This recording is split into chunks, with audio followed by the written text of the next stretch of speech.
মাত্র ৭,০০০ টাকার চুক্তিতে বন্ধুদের কাছে ৭ বছরের শিশু মামাতো বোনকে ধর্ষণের জন্য তুলে দেন ফুফাতো ভাই সাব্বির। পরে বন্ধুদের সাথে নিজেও ধর্ষণ করেন মামাতো বোনকে। এরপর শিশুটি ধর্ষণের কথা বলে দেওয়ার কথা বললে সবাই মিলে তাকে হত্যা করেন। পরে মরদেহ ফেলে রেখে পালিয়ে যান সবাই। সিরাজগঞ্জের চৌহালি উপজেলায় ৭ বছরের শিশুকে দল বেঁধে ধর্ষণ ও হত্যার রহস্য ৭ বছর পর উদ্ঘাটন করেছে পুলিশ ব্যুরো অব ইনভেস্টিগেশন। পরে পুলিশের হাতে গ্রেপ্তার ২ আসামি শিশুর ফুফাতো ভাই সাব্বির হোসেন ও শাকিল খান জিজ্ঞাসাবাদে এমন তথ্য দিয়েছেন। তারা আদালতে ১৬৪ ধারায় জবানবন্দিও দিয়েছেন।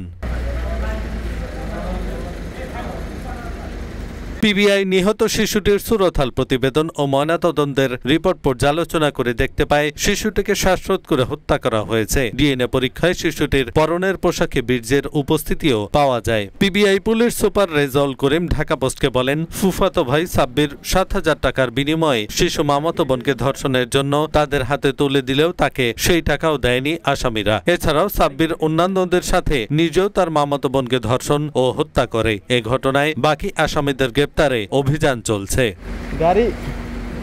এহসানুল হক, ঢাকা পোস্ট।